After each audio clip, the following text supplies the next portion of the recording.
연암 박지원 선생님이 창작하신 허생전은 열하일기라는 한문 기행문 속에 실려있는 작품이에요. 연암 박지원이 사촌형을 따라서 청나라 황제의 생일 축하 사신단을 갔을 때 그 과정 중 청나라의 다양한 모습을 보고 듣고 느낀 걸 적은 일종의 기행문인데요. 여기에 한문으로 허생전이라는 소설이 실려 있답니다. 우리가 공부할 이 허생전은 그것을 한글로 그리고 중학생들이 잘 볼 수 있게끔 쉽게 풀이해 놓은 번역 소설이라고 생각하시면 됩니다. 우리가 허생전을 공부하면서 가장 중점을 두어서 공부해야 될 부분을 몇 가지 소개하도록 하겠습니다. 우리는 이 작품을 읽으면서 작품 속에 허생이 살았던 시대를 찾아낼 거예요. 거기에 드러난 사회 문화적 배경을 파악하고요. 그것들이 오늘날 우리의 모습과 어떻게 다르고 어떻게 비슷한지를 비교하며 읽을 겁니다. 그리고 과거의 삶의 가치들이 오늘날 우리에게 어떤 의미가 있으며 어떤 교훈을 주는지도 함께 생각하며 읽으면 좋겠습니다. 뿐만 아니라 등장인물의 가치관과 여러분의 가치관을 비교하며 읽어도 참 좋을 것 같습니다. 또한 여러분이라면 과연 그 상황에서 어떤 말과 행동을 했을 것이며 어떠한 결정을 했을지도 생각하면서 읽으면 좋겠습니다. 제일 중요한 거는 허생전 속에 담겨있는 사회문화적 배경과 사상을 찾아내는 겁니다. 그러면 소설 읽기를 시작해 보도록 하겠습니다. 첫 번째 부분은 과제 1 부분입니다. 과제 1은요. 처음부터 53쪽 13번째 줄까지입니다. 여기서 보면 이게 세 번째 줄이죠. 세 번째 줄부터 여러분들 6번째 줄까지 허생 집의 가난한 형편을 알 수 있는 외관 묘사가 되어 있습니다. 다 쓰러져가는 집이라고 되어 있죠. 한마디로 허생은 매우 가난한 형편의 사람이라는 걸 알 수 있고요. 그런데 묵적골이라는 부분이 나오거든요, 여러분. 자, 묵적골이라는 부분 보이죠? 근데 이 묵적골이 과거 가난한 양반들이 모여 살던 곳이라는 내용이 나와. 이걸 본다면 허생의 신분을 우리가 알 수 있을 것 같아요. 허생은요, 자, 보시다시피 가난한 양반들 살던 그 곳에 산다는 걸로 보아서 몰락한 양반이라는 걸 우리가 알 수 있어요. 우리가 몰락한 양반을 우리는 잔반 또는 향반이라고도 부르는데요. 여기 나와 있네요. 허생은 몰락한 양반일 것이다 라는 거. 그런데 우리 마음속에 양반들은 다들 노비도 거느리고 의리의리한 기와집에 땅도 많고 권력도 대단한 매우 잘 사는 사회 계층이라고 알고 있었는데 이걸 본다면 양반이라고 해도 어떻다? 가난한 양반도 있었다. 양반이라고 모두 부자는 아니었다라는 걸 알 수 있는 대목이라고 생각합니다. 자, 넘어가서요, 여러분들. 허생의 아내가 바느질을 하다가 훌쩍훌쩍 울면서 허생에게 푸념을 늘어놓습니다. 하소연을 하는 거죠. 당신은 평생 과거도 보러 가지 않으면서 대체 그런 일과 뭐 하시렵니까? 이렇게 말합니다. 그렇군요. 우리 여기서 시대적 배경을 알 수 있는 단어가 하나 있어요. 자, 과거도 보지 않는다. 이거는 과거 제도를 얘기하죠. 자, 오늘날엔 여러분들 공무원 시험을 치어서 국가에서 일할 사람 관리를 뽑아요. 그런데 과거에는요, 과거 시험을 통해서 관리를 뽑았다라는 거. 이게 오늘날과 과거의 차이점이라고 볼 수 있겠죠. 자, 그러자 허생은 그리 서툴다고 얘기하죠. 그러자 아내가 또다시 얘기합니다. 그럼 공장인 노릇도 못한단 말입니까? 아, 배우지 않고 어떻게 한단 말이요? 그러면 장사치 노릇도 못하시지요? 가지 미천이 없는데 장사치 노릇을 어떻게 한단 말이요? 그러자 아내가 왈칵 화를 냅니다. 그러면서 마지막에 뭐라고 하냐면 그럼 하다못해 도둑질이라도 해야 할 것 아니요? 라고 구박을 합니다. 여기 진짜 중요한 사회문화적 배경, 우리 조선시대 후기에 변화하는 사회상이 너무 잘 드러나 있어서 여러분 이거 굉장히 중요한 별 5개는 줘야 될 대목이네요. 여러분 이거 잘 봐야 돼요. 여기서 말하는 공장이와 장사치, 이 사람들은 도대체 뭐 하는 사람이냐. 여기 보시면 장사치는 공인이에요, 공인. 말하자면 공인은 기술자입니다. 물건을 만드는 기술자를 얘기해요. 그리고 상인, 장사치는 상인이죠. 오늘날 뭐 물건을 파는 사람을 할 수 있잖아요. 근데 이 양반인, 글 공부하고 있는 양반에게 아내가 이거라도 하라고 해요. 말도 안 되는 일이죠. 양반이 어떻게 이런 일을 할 수 있어요? 그런데 여러분 여기서 보면 시대가 많이 바뀌었다는 걸 알 수 있어요.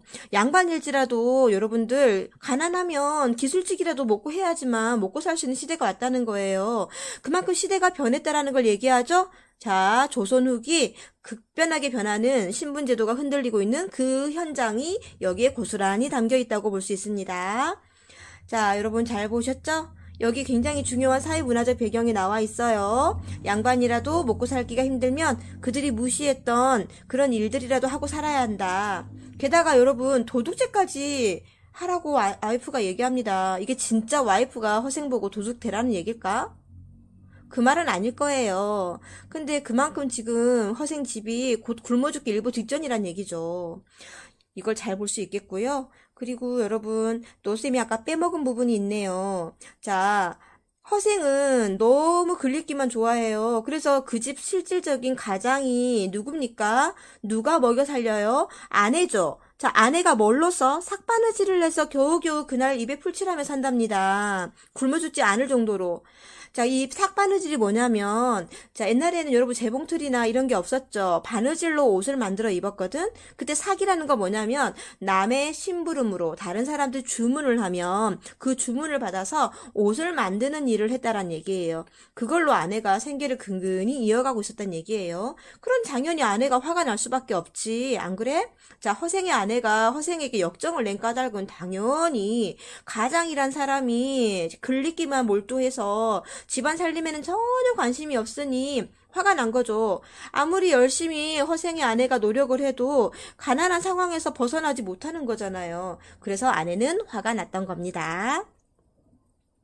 자, 여기까지가 발단입니다. 자, 가난한 선비 허생이 아내의 질책에 독서를 중단하고 집을 떠납니다. 자, 허생이 밖으로 나갑니다. 10년을 계획했답니다. 10년간 살림 무시하고 공부만 하려고 했대요. 양심도 없죠. 그런데 7년밖에 못했대요. 3년을 못 채우고 결국 떠납니다. 허생과 허생 아내의 갈등 부분을 저희가 조금 중점 있게 봐야 될 것 같아요. 이 허생과 허생의 아내를 우리가 깊이 봐야 할 이유는요. 자, 이들이 단순히 남편과 아내로 끝나는 관계가 아니기 때문이에요.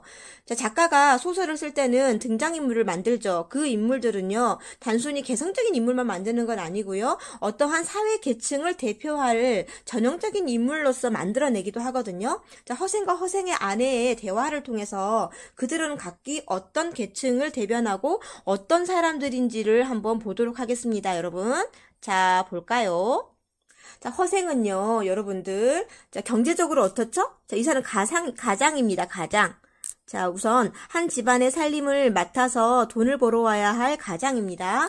그런데 어떤 가장입니까? 매우 무능력한 가장입니다.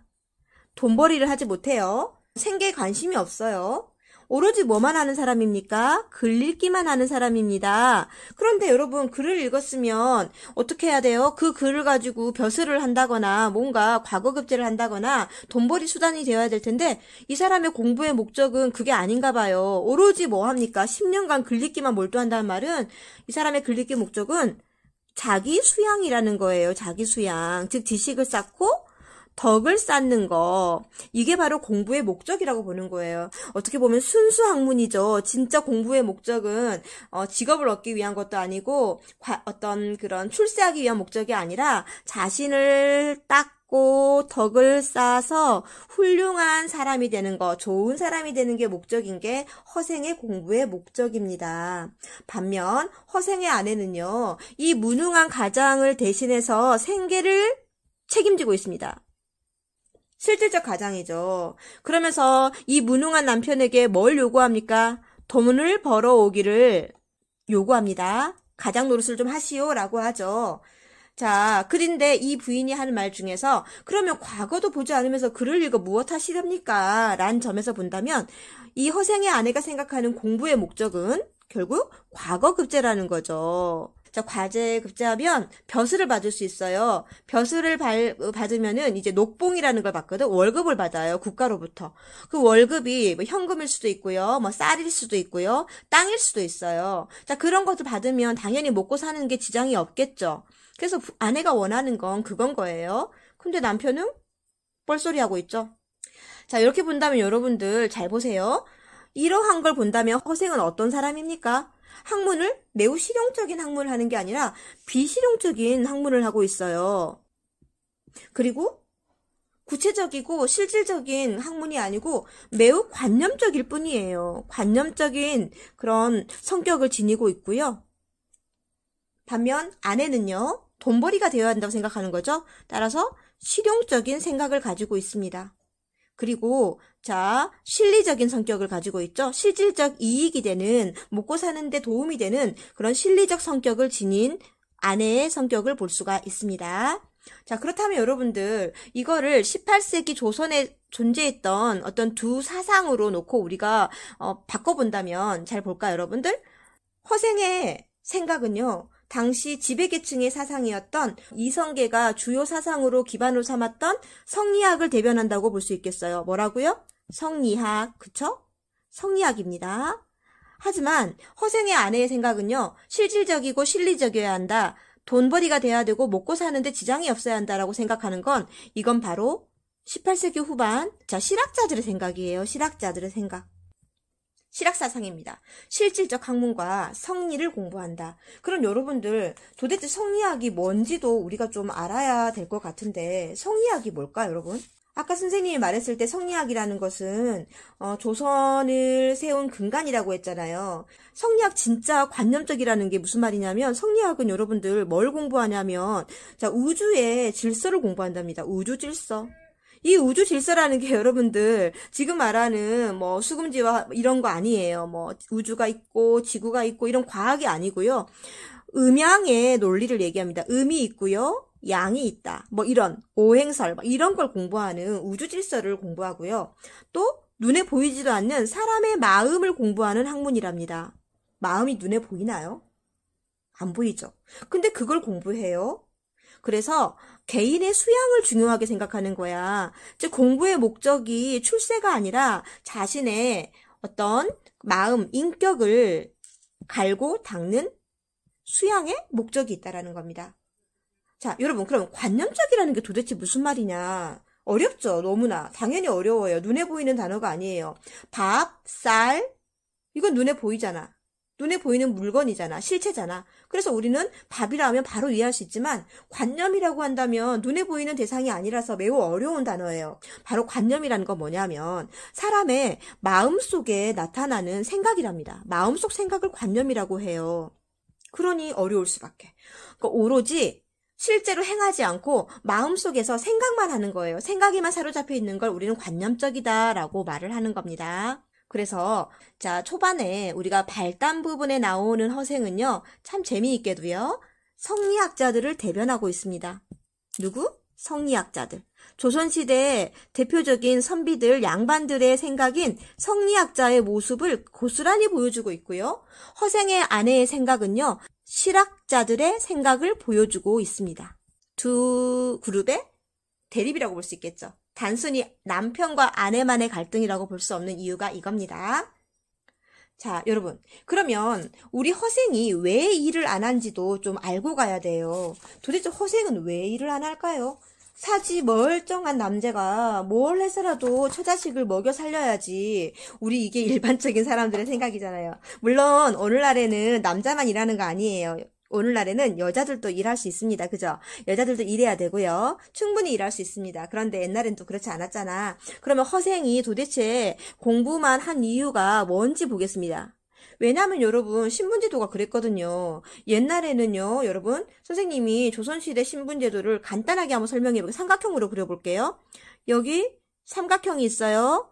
자, 여기서 가장 많은 부분을 차지하는 게 바로 노비계급입니다. 노비계급.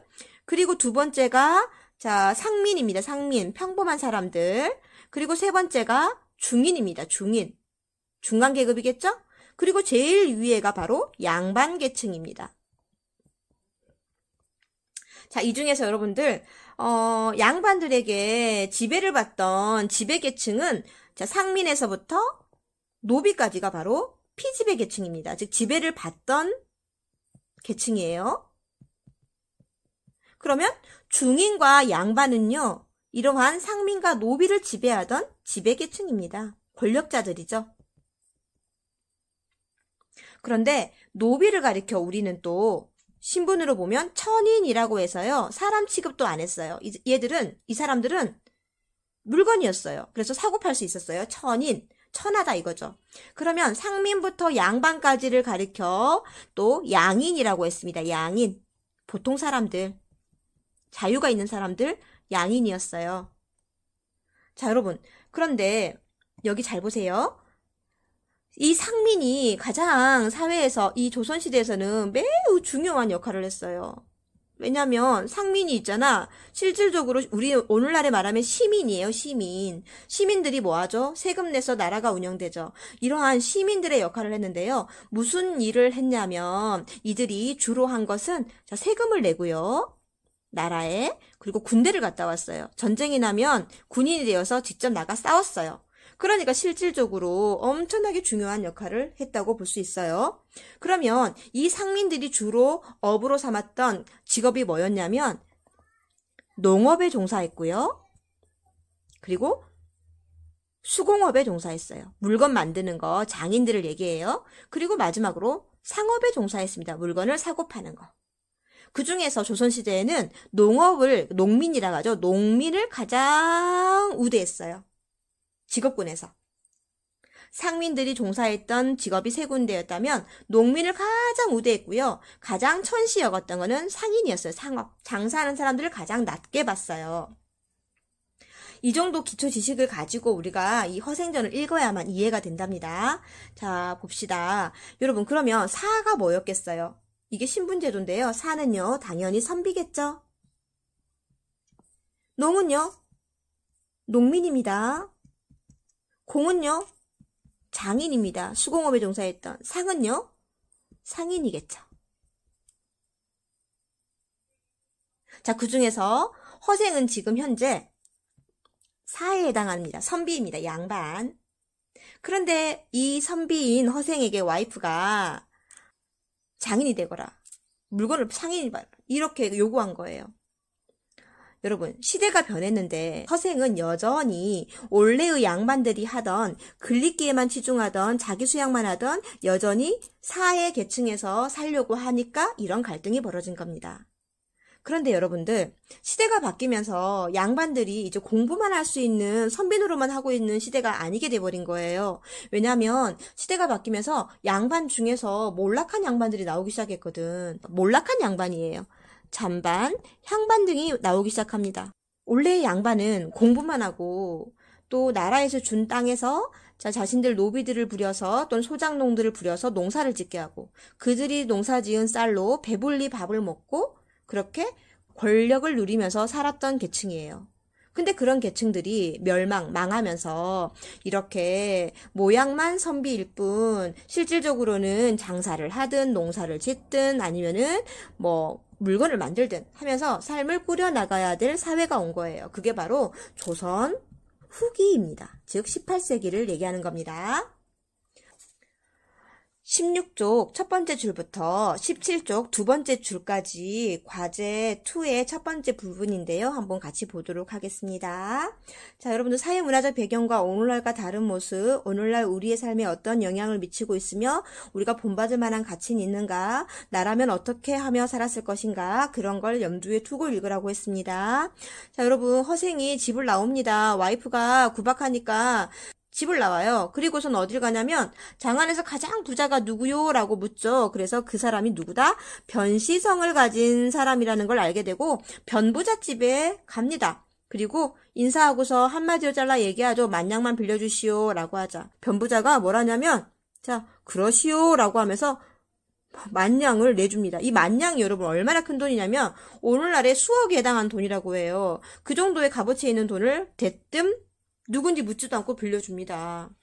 자, 여러분들 여기 좀 분홍 색깔 잘 볼까? 자, 변부자 집에는 손님들이 모여 있었대. 근데 허생의 몰골을 보니까 완전 거지꼴이었대. 뭐 선비랍시고 선비 옷을 입긴 했지만 워낙 낡아가지고 진짜 무슨 떼꾸작물이 줄줄 흐르고 다 찢어지고 산거지 같았대.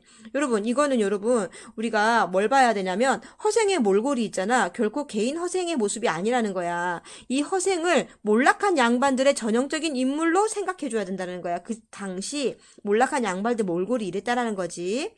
자, 그런데 변부자가 허생에게 선뜻 돈을 빌려준 까닭은 뭘까? 이 날개 질문 답을 볼까? 자, 행색은 초라하지만 우리 변부자는 사람을 볼 때 뭘 보냐면 그 사람의 차림새, 옷 모양, 머리 모양 보는 게 아니라는 거야. 차림새를 보는 게 아니라 그 사람의 말하는 품새, 눈망울, 표정, 그런 걸 본다라는 거야. 사람을 볼 때 판단 기준이 변부자는 달랐던 거예요. 그가 봤을 때 허생은 눈망울이 또렷하고, 자, 말이 간단하면서 비겁한 구석이 얼굴 표정에 아무것도 없고요. 또 뿐만 아니라 재물의 욕심도 없을 뿐만 아니라 떳떳한 마음을 지닌 아주 비범한 인물이라는 생각을 했더라는 거예요. 아, 보통 인물이 아니구나 라고 생각하고 변부자가 허생에게 돈을 만냥을 내어줍니다. 자, 우리 여기서 여러분들 돈을 빌려주고 받는 과정을 통해 두 등장인물의 성격을 좀 한번 비교해 봐야 될 것 같아요. 자, 볼까요? 변부자는 여러분들 어때요? 굉장히 만냥을 그냥 선뜻 빌려줄 만큼 어떤 사람인 것 같아요? 배포가 아주 큰 인물이고요. 게다가 어디에 사는 누구냐도 묻지 않아요. 굉장히 대범합니다. 또한 사람을 평가할 때 그 사람의 어떤 외모가 아닌 그 사람이 가지고 있는 인간성 또는 태도 등을 바라본다는 점에서 외모로 사람을 평가하는 그런 사람이 아니라는 겁니다. 쌤이 볼 때 변부자도 보통 사람은 아닌 것 같아요. 왜 부자가 됐을까? 꿰뚫어보는 능력이 있기 때문 아닌가? 능력이 좀 대단하니까 부자가 됐겠지? 반면 허생은요, 선생님 솔직히 말하면 좀 버르장머리가 없는 사람 같아요. 인간에 대한 기본적인 예의가 없는 사람. 맞죠? 돈 빌리러 왔는데, 뭐, 이렇게 좀, 다소곳하고 예의 바르고, 뭐, 이런 태도가 없어요. 한마디로 말하면 굉장히 당당합니다, 당당해. 또, 주눅이 안 들어요. 그리고, 쌤 생각할 때는 허생은 자존심이 매우 강한 사람인 것 같아요. 흔히 말하는 일반인과 다른 모습을 가지고 있어요. 이렇게 일반인과 다르다는 걸 우리는 이인이라고 합니다. 이인, 다를 이자를 써서 이인이라고 합니다. 즉 이인의 모습을 보여주고 있습니다. 이 말은 다시 말하면 일반인이 아니다라는 거예요. 특별하다라는 거죠. 이걸 우리는 등장인물의 성격을 비교해 볼 수 있겠습니다. 자, 그러면 과제 3으로 한번 넘어가 볼까요? 이 부분에 지금 다 나와 있었네요. 왜 빌려줬는지가 나오죠. 한마디로 허생이 굉장히 비범한 인물인 걸 변부자는 알아본 거예요. 이거 멋집니다. 이 대사 보고 쌤 좀 감명받았어요. 차, 안 줄라면 모를까. 이왕 줄 바에야 이름은 알아 뭐 하겠나. 뭐 안 주면 그만인 거지. 그만큼 부자인 거야. 그 마냥 줘버려도 없어도 살 수 있는 거야. 부자라 이거지. 역시 돈이 많아야 사람이 관대해지고 그런 것 같아요. 자, 과제 3으로 넘어가 볼까? 자, 17쪽 세 번째 줄부터 한번 살펴볼게. 자, 그리고 만냥을 가지고 허생 집으로 안 가고 어딜 가냐면 안성으로 갑니다. 안성. 안성은 아마 경기도 안성이겠죠. 지금도 있죠. 안성으로 내려가는데 그 이유가 있죠. 이 안성이 바로 교통의 요충지예요. 어디? 온갖 지역으로 다 갈 수 있는 교통의 요충지였던 거예요. 매우 중요한 지역이었던 거예요. 오늘날 교통의 요충지는 쌤 배우기로는 사회 시간에 대전이라고 배웠어요. 대전이 각 지역으로 다 흩어져 갈 수 있는 요충지라고 배웠거든? 근데 안성으로 갔답니다. 그 이유가 바로 경기도 전라도의 갈림길에 충청도, 전라도, 경상도의 길목이기 때문이랍니다. 이게 바로 장사를 하는 자들의 가장 기본적인 조건이죠. 장사를 하려면 뭐 해야 돼? 뭐가 좋아야 돼? 입지가 좋아야 돼. 사람들이 많이 오고 가는 유동인구가 많아야 되잖아. 그리고 교통이 편리해야 되지. 그래서 안성으로 간 겁니다. 근데 얘들아 솔직히 오늘날에는 많이 변한 것 같지 않아? 학교 옆에 오메당그라는 마카롱 가게가 있거든? 쌤 처음 그 가게 봤을 때 가게는 좀 예쁘더라마는 도대체 이 구석진 곳에 차도 안 다니는 이 골목에 저런 가게가 왜 있어? 나 이런 생각했거든? 하고, 와, 저 사람 장사를 하겠다는 거야, 말겠다는 거야, 이런 생각했는데, 알고 봤더니 그 가게가 엄청 유명한 가게래. 마카롱 맛있기로 유명하대. 아니, 그런데 사람들은 도대체 이 자재포 구석진 곳에, 그것도 골목길에 있는 그 마카롱 가게가 유명해졌지? 궁금하지? 이유는 다 있습니다. 오늘날에는 교통이 좋아야 되고 유동인구가 많아야 되는 거 물론 중요한 조건이긴 하지만 오늘날에는 여러분들 정보통신이 발달해가지고 인터넷으로도 얼마든지 장사를 할 수 있다라는 거, 특히나 오늘날처럼 코로나 때문에 많이 못 돌아다닐 때는 오히려 더 이렇게 인터넷에 있는 뭐 그 쇼핑몰 같은 거 그게 더 장사가 잘 된다라는 거예요. 진짜 시대 많이 바뀌었죠. 어쨌든 지금은 18세기 조선 후기이기 때문에 허생은 안성으로 내려갑니다. 자, 그곳에서 허생이 제일 먼저 산 게 바로 뭐냐면 과일이에요. 세상에 과일을 통째로 삽니다. 모든 부르는 대로 돈을 주고 다 사들여요. 그래가지고 얼마 안 가서 나라 안에 과일이 모두 동이 나 버릴 만큼 허생은 그 만냥으로 과일을 몽땅 삽니다. 수레채 막 삽니다. 여러분, 그런데 제사나 잔치를 지내려고 해도 과일이 없으니 상을 제대로 차릴 수가 없었다. 이렇게 되니 과일 장수들은 또 어떻게 했다? 허생에게 도로 가서 과일을 팔아달라고 진짜 통사정을 해야 됐던 거야. 그래서 자기가 팔았던 가격에 10배나 주면서까지도 허생한테 과일을 사갔대. 얘들아, 과일 장수들이 허생한테 과일을 사갔어. 그러면 그 과일 다시 누구한테 팔겠어? 양반들한테 팔겠지? 그때는 허생한테 사간 가격보다 더 붙여 팔겠지? 더 많은 이익을 남겨서? 그러면 도대체 양반들은 얼마나 비싼 가격에 과일을 샀다는 거야? 엄청나게 많은 돈을 치르고서 과일을 사야 했겠지. 굳이 이렇게 비싼 가격에 과일을 굳이 살 필요가 있었을까? 왜 샀을까, 그들은?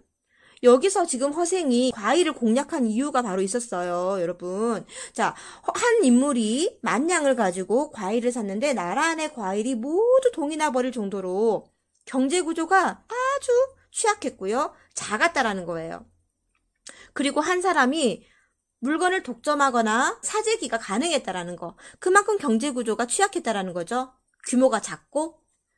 또 이 과일을 선택한 이유는 과일을 소비하는 계층이 누구냐가 중요한데요. 주로 과일은 누가 샀다?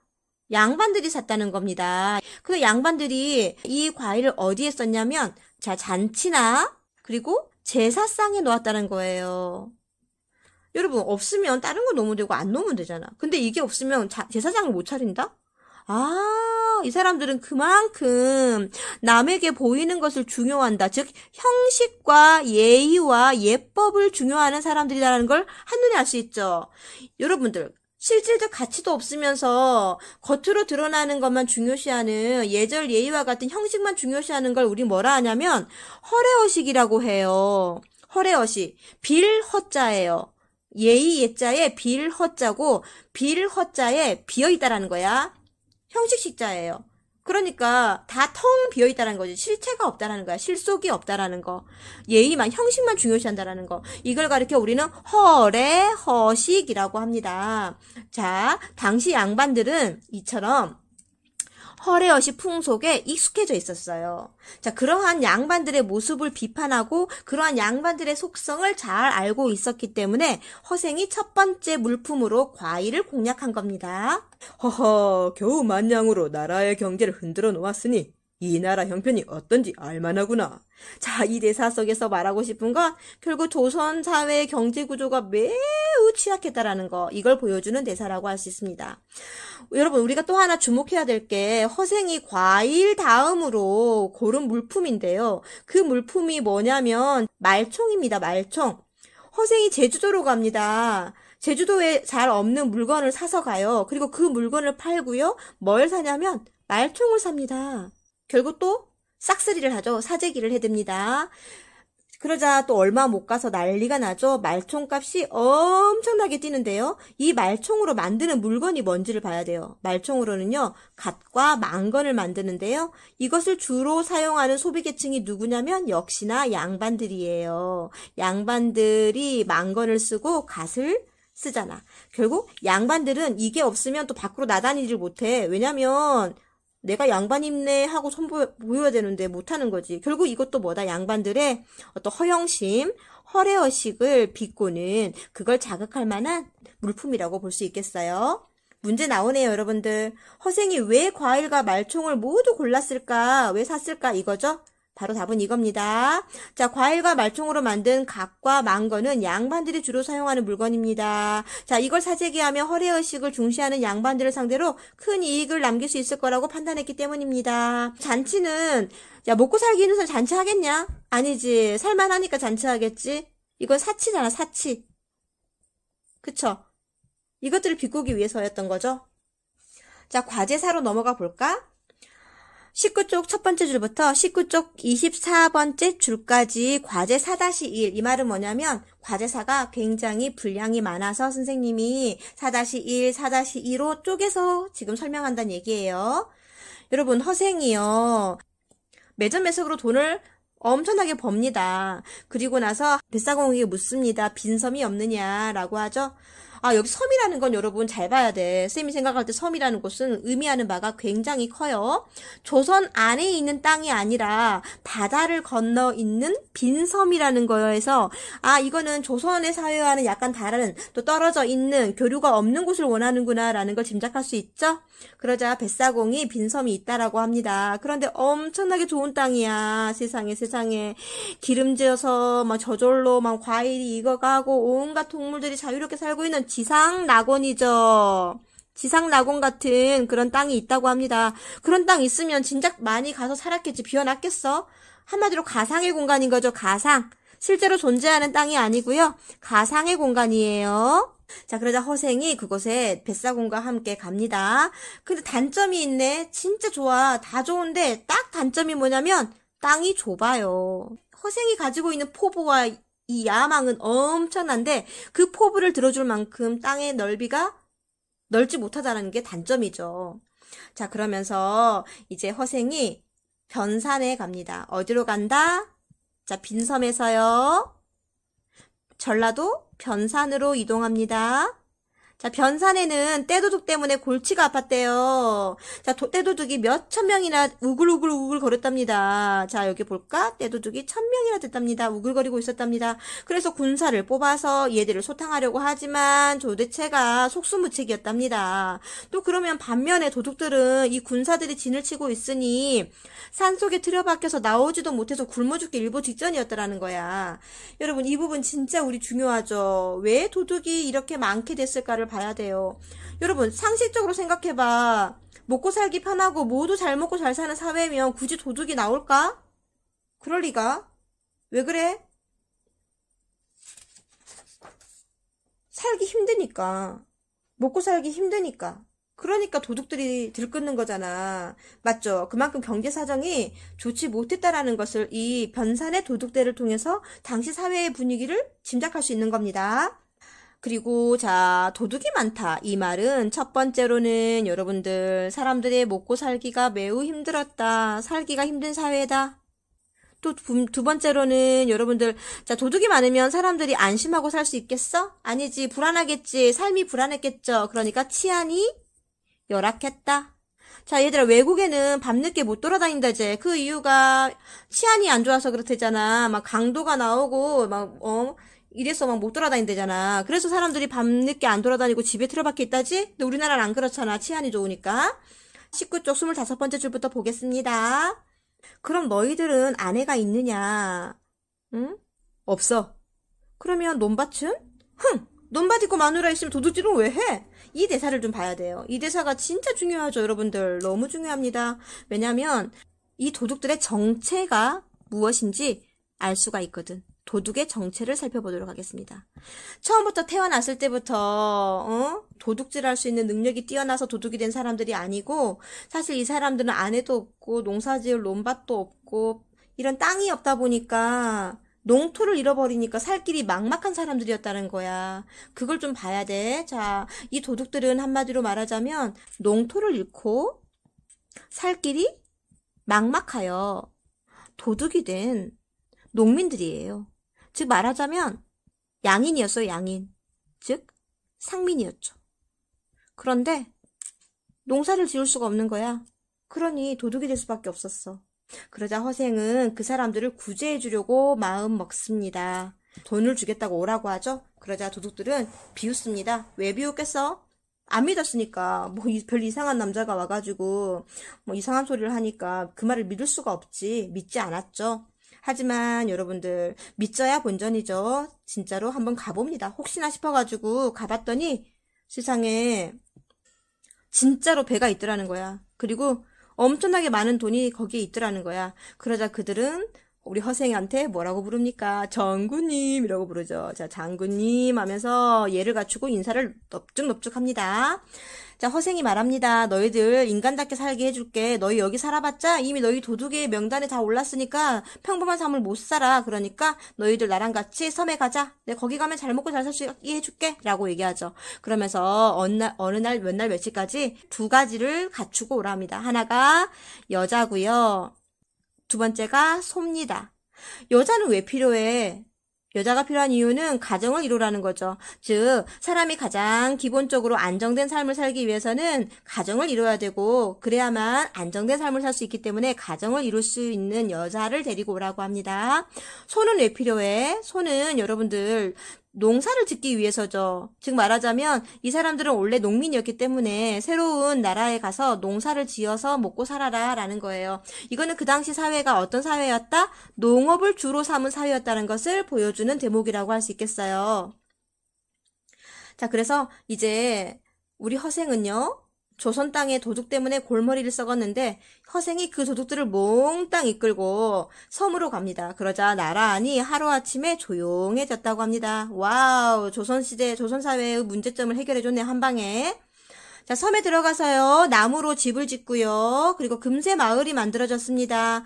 땅이 워낙에 기름지니까 농사만 지었다 하면 엄청나게 많은 수확량이 농산물이 쏟아져 나옵니다. 거기에 살고 있던 2,000명이 넘죠? 2,000명의 그 섬 주민들이 먹고도 남을 만큼 수확량이 엄청나게 많아지는 거예요. 자, 그런데 여러분들, 그렇게 해서 모두들 잘 먹고 잘 살게 되었겠죠? 여러분, 이걸 우리 뭐라고 하지? 내가 스스로 벌어서 내 스스로 만족하면서 다 먹고 살 수 있는 걸 우리 뭐라고 하니? 이걸 우리는 자급자족이라고 합니다. 자급자족을 할 수 있게 됩니다. 남에게 빌어먹지 않고 남의 물건을 훔치지 않고도 내가 스스로 노동하여 번 생산량으로 내 스스로 만족하며 먹고 살 수 있는 지경에 갑니다. 땅이 없어 도둑이 됐던 사람들에게는 진짜 행복한 삶이겠죠. 사랑하는 아내가 생기고 그리고 농사지을 땅이 있으니 그리고 배불리 먹고도 남을 만한 이런 농작물이 생산이 되니까 정말 행복했을 것 같습니다.